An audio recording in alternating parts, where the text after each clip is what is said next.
Welcome to A Friend of Mine, a series of conversations with some incredible and inspiring women in business from regional and rural Australia. I'm Kimberly Finesse, your host and the founder and editor of Oak Magazine, and I cannot wait to introduce you to some amazing female entrepreneurs who will share with you their experience and knowledge of what it takes to start, grow and scale a successful business. So let me introduce you to a friend of mine.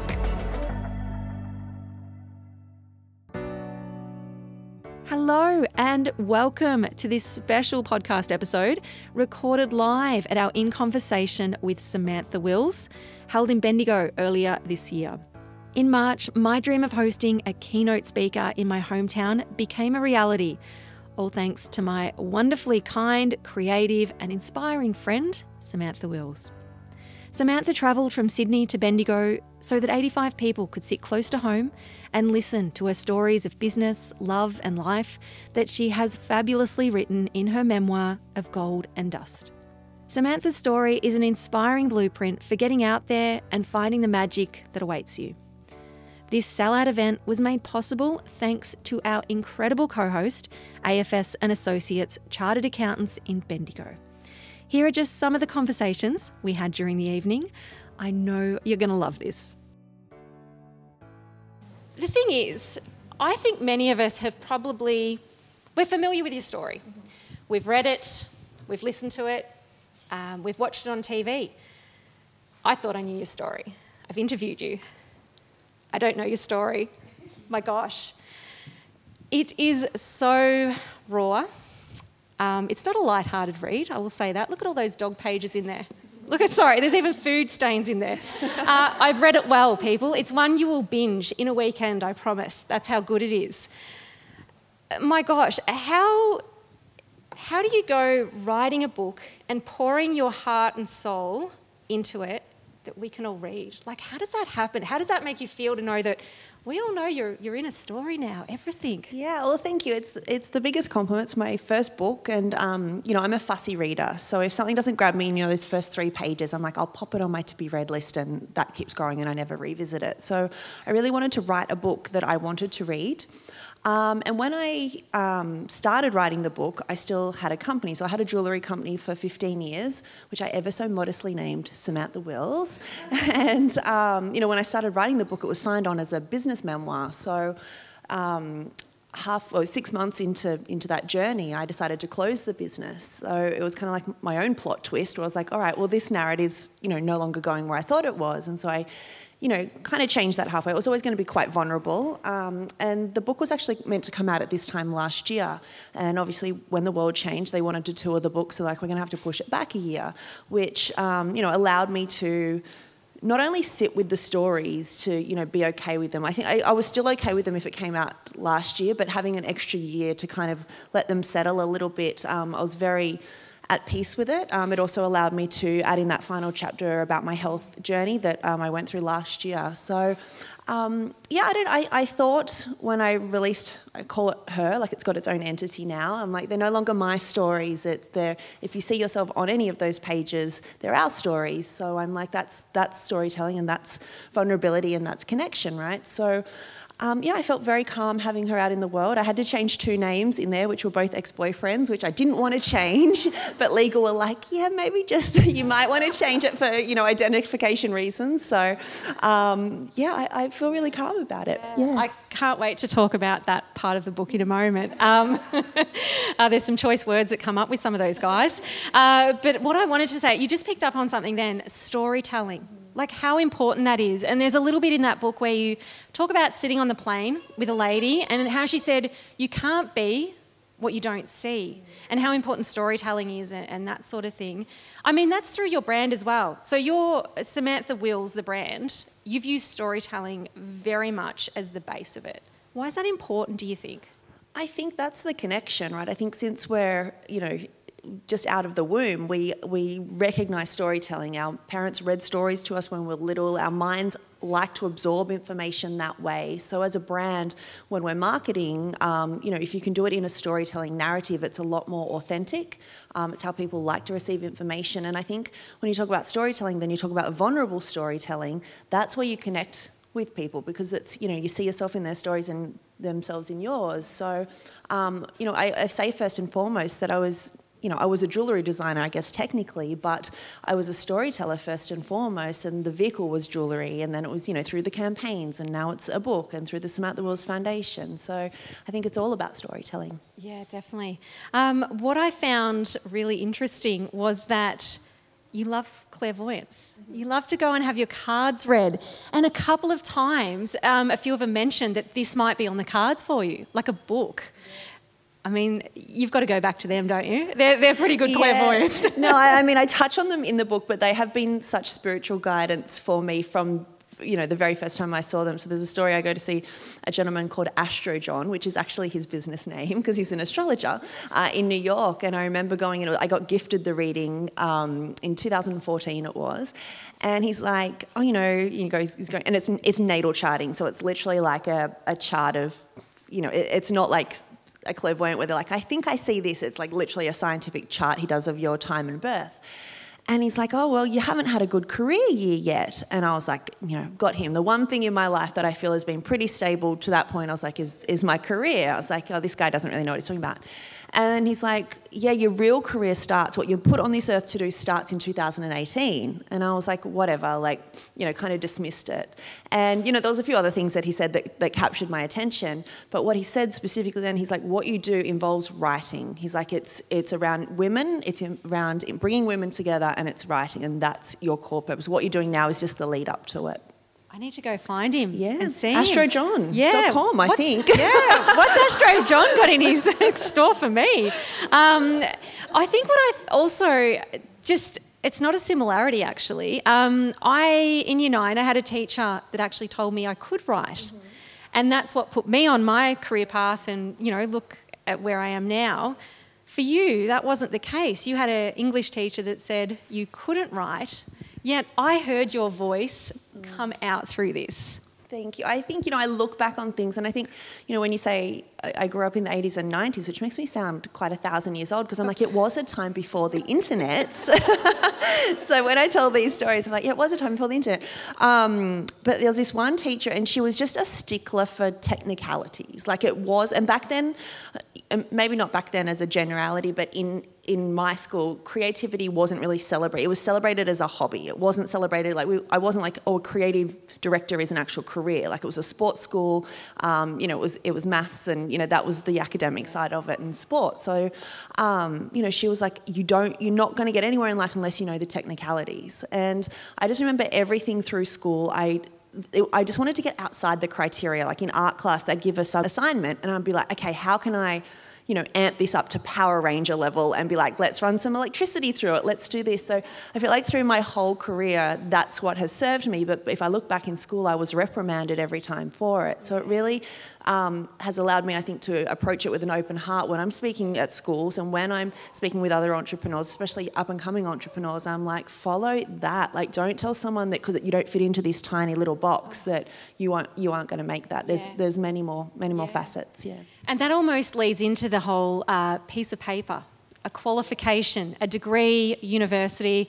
I'm a bit the same. I don't have that piece of paper and for some reason I'm still chasing it. But even if we had the piece of paper, we find something else. I think we go through life seeking this permission slip in some way, whether it's from a person, whether it's from society, from our parents, from, a diploma.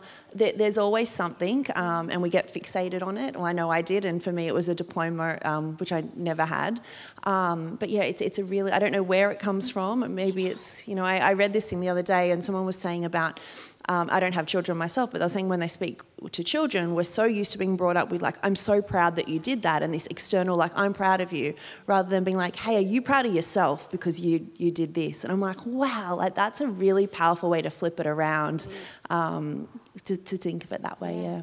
Because often we can seek validation in what we do. Everything, yeah. There's been a few times when you've been on the pursuit of that, when you probably should have said no to projects like Fashion Week. You're like, no, I have to be there. I need that validation. Yeah. Why is validation so important to us? Is it still important to you?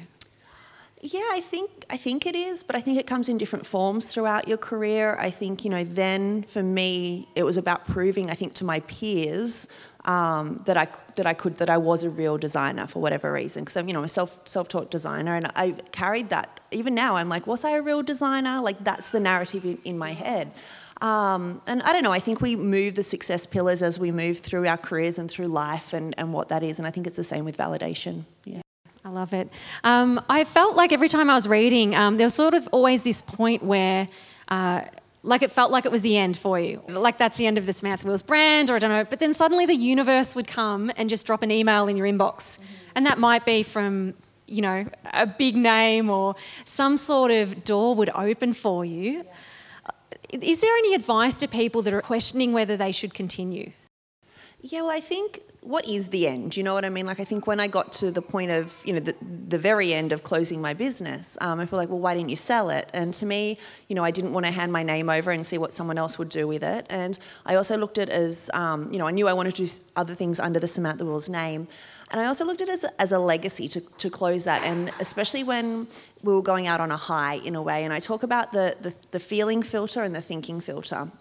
And in that moment, I couldn't logically give anyone an explanation on why closing the business was a good idea. We're in growth, we were high profit, it was on the up and up, but it felt like the right time to close. And I describe it as in, like, you can't fake a feeling, but your mind can talk you out of absolutely anything. So what I say in those instances, and having the opportunity to write this book and look back on almost 2 decades, I really can sit there and be like, oh wow, like in those moments I wasn't like, oh, the universe is so magical, look at what's happening. But you look back on those moments, and I've tried to weave that through the story in that way. But I think when we go back to our thinking and feeling filter, it's the feeling that matters, and it's not someone else's logic. It's not what it says on paper. It's what's in here. And when I made the decision to close, it was such a big decision, and it was far greater than myself. We had a big team, and so I was like, all right, I'm going to keep this to myself for 2 weeks, and I'm going to wake up every morning and pretend that I've already closed the company. And so I'd wake up and I'd ask myself how I felt about it, not what I thought about it, but how I felt. And every single time it felt like the right thing to do. And even to this point, like not 1 minute, like hand on my heart, have I regretted that decision. That's good. That's the right decision. Yep. Yeah. Wow. I suppose the thing is, you keep talking about how you didn't know how to run a business. So you can make jewellery, but didn't know how to run a business, and found yourself in just a little bit of debt. Yeah, I mean, at 23, and probably for like the first 3 years after that fashion week, I did it all by myself. And any solopreneur knows, you wear many hats. And I tell the story in the book, and I say we, like we, our business, us. I'm like, I tell that because it's such an ingrained lie in my psyche. And when I was like writing this part in the book, I'm like, how long before you do something illegal can they not put you in jail? Like, how much time has to pass? And everyone kind of looks at me, and I'm like, well, because what I needed to do back then as a solopreneur, you're hand making the jewelry, you're going into the retailers, presenting it, coming back, taking their order, making the jewelry, and then you go to send it out, and it's like, oh, they owe you, their account's overdue, so they owe you $500. And I was like, there's nothing that kills a relationship more than being like, hey, you owe me money. So I was like, I just need like an accounts receivable. I don't think I even knew what an accounts receivable was, to be honest, but I was like, I need someone to chase the money to be like the bad cop to my good cop. And at that time I was like, well, I don't know how to run a business. I don't know how to employ someone. I'm here on my dining table. I'm 23 years old. I was like, I'm just going to make up a fake email address, like not a real person, just like, let's call her Renee, because that was her name. So I'm like, all right, Renee at samanthawills.com. I was like, this is fine, it's just an email thing. So then Samantha, emails out all our retailers, and I'm like, oh, hi guys, just introducing you to Renee in CC. Renee is going to be calling you guys for any overdue accounts, so any financial questions, just shoot them through to Renee. So I was like, all right, this is good. So I, Samantha, go about my normal job, which is everything else. And then at about 2 or 3 o'clock in the morning, I'm like, all right, Renee, you're up. Like, hi guys, here's your overdue account. And I was like, this is all well and good until someone like called one day to speak to Renee. And I'm like, come back. And I was like, hello, Renee speak. Like, I don't know why she sounded like that, but I was like, all right. So then I was like, but this started to work, right? So I'm like, getting this cash flow in. And then I was like, you know what's a really arrogant move? As again, you're wearing all hats. And I was like, Samantha Wills telling the media how great the Samantha Wills brand is. I was like, that's pretty arrogant. But I was like, you know who can do it without looking like a total asshole? Renee. So I was like, all right, Renee, you're now in marketing and accounts. And then retailers would literally email me being like, oh, that Renee girl, isn't she diligent? She must work so hard. We get emails from her at 3 and 4 o'clock in the morning. I was like, she's a really hard worker, okay? So often when I say, back then I'm like, it's the royal we, because it was just me. So. Yeah, I mean, people would trust a name like that. I would. Yeah, chasing money. So let's talk about chasing money and that debt again, if we could go back to that. Just how can we avoid getting ourselves into that pitfall as small business owners?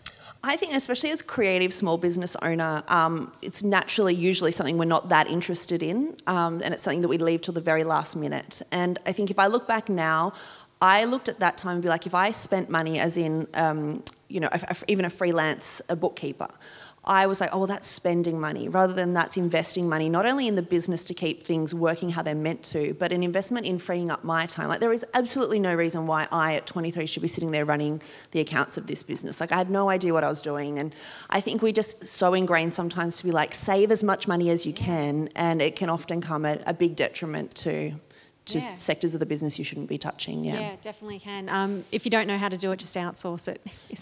And there are ways. It doesn't mean you have to bring someone in-house. I think when you're talking about scaling as well, like what you're looking for first is kind of a jack of all trades, someone that's, a second you that kind of sits across everything. Then when you get a bit bigger, then you're like, all right, now we're going to get, kind of specialists in smaller roles that can sit across a few, and you keep working up to experts of industry. But you don't have to start out that way. And I think so often, and we're living in an age of perceived perfection, right? Like, we're scrolling on Instagram, we're seeing what we think is, this establishment, or perfection. And I'm like, it's such a hologram. Like, it doesn't actually exist. So if we're sitting there comparing ourselves to, this fake reality, it's a really dangerous comparison. Yeah, it is. And I also find when money's tight or you're in that little spot, creativity is just not happening for me. No, and I think it goes back to that traditional thought process where I was like, well, creative is what we do for fun. That's the hobby. You're like, the work, like what I'm meant to be doing is this arduous. And I'm like, if you run a creative business, that's your lifeblood, new ideas, and if you're not making room and space, physically, mentally, spiritually for new ideas to reach you, like that's the biggest investment in a creative business. Yeah.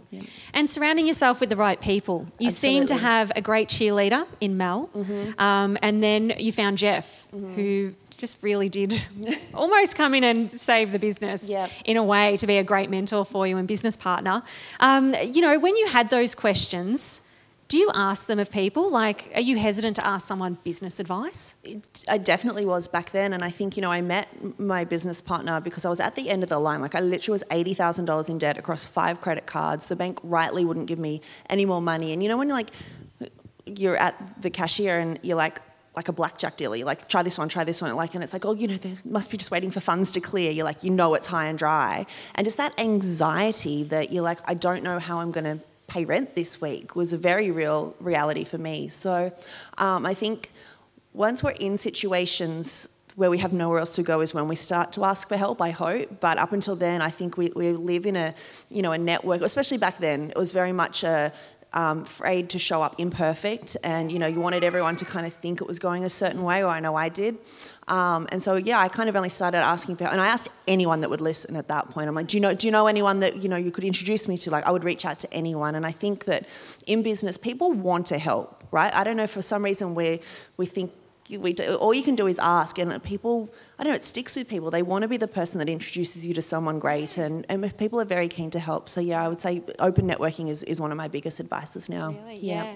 And the answer's no unless you ask anyway. I don't think it's ever no. It might be right, not right now, but they might meet someone down the track. Like, you got to put it out there. And I think, the word manifesting is such an overused word to the point, but I'm like, manifesting is when you're ready for something, it finds you, and you've got to put as many feelers out there as possible. So as it relates to business, absolutely.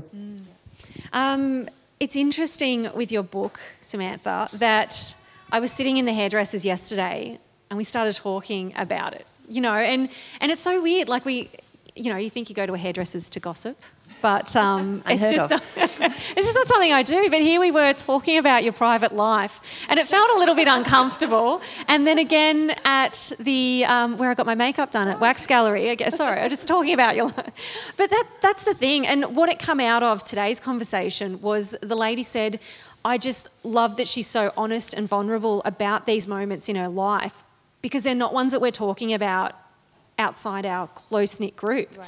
And it just makes those conversations so much easier. And one of those conversations that you did really bring to the forefront was earlier this year with Endo. Mm-hmm. And I think it's just a perfect month for it. It's Endo month as well. And again, these are conversations for some reason we're not having.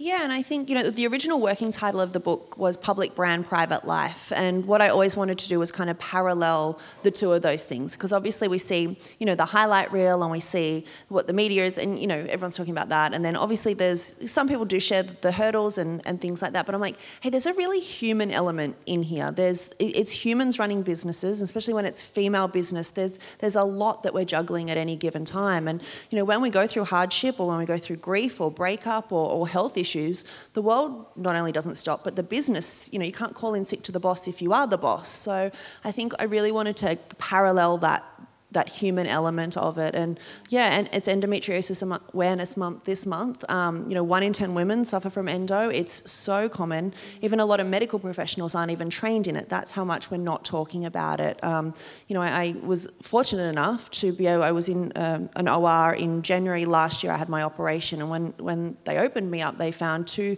fibroids the size of oranges, and stage 4 endometriosis had riddled my body. And, I hoped that, I was able to share that because the book was pushed back due to COVID, but I hope through that I really share that I think it's quite common how we're like, oh, my health, I'll get to that when I can, or when work quietens down, as women, we kind of put ourselves on the back burner for, habitually. So, I think, we're the greatest asset in our own businesses, and if we're not looking after ourselves, then are we really valuing the work that we're doing?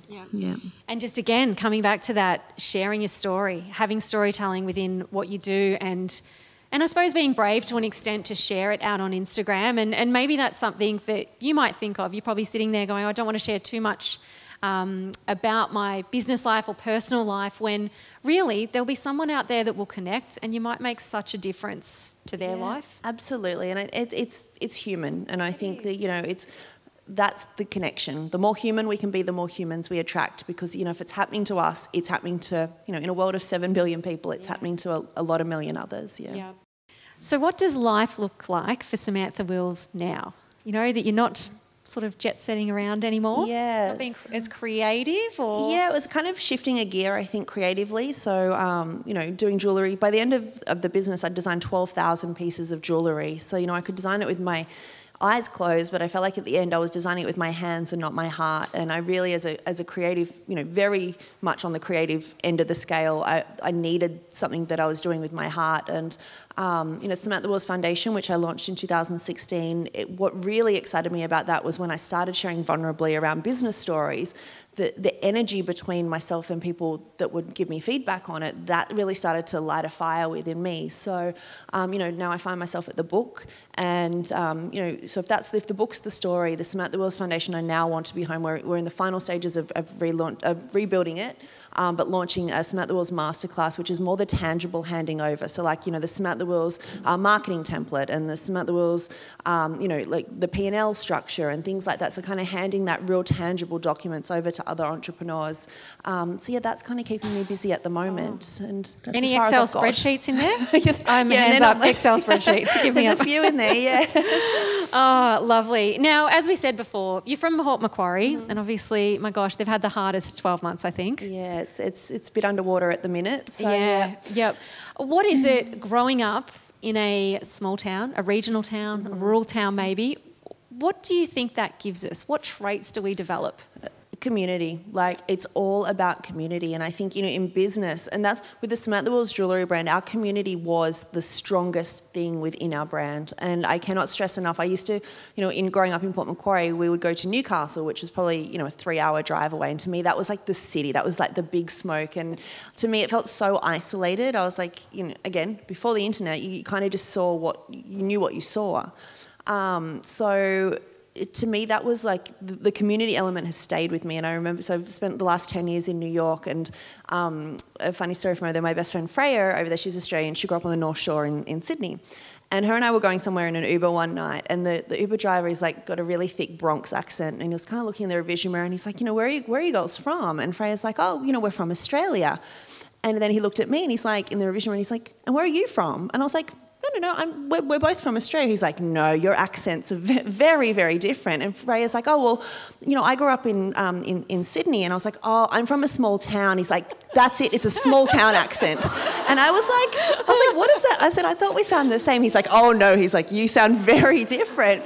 And then I was like, oh, sir, just out of curiosity, like, where did you think we were from before Freya said Australia? And he's like, I wasn't sure. I just knew it was somewhere with a cricket team. And I was like, I guess that's right, yeah. But yeah, and he wasn't the only person. Like, so many people in New York were like, your accent sounds different. And I used to be like, that's a bit offensive. Then I was like, no, I'm really proud of it. And I think, it's that community.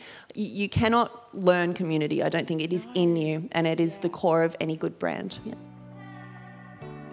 Listening back to these moments whilst in lockdown 4.0 in Victoria makes me really appreciate this amazing opportunity and crave another one.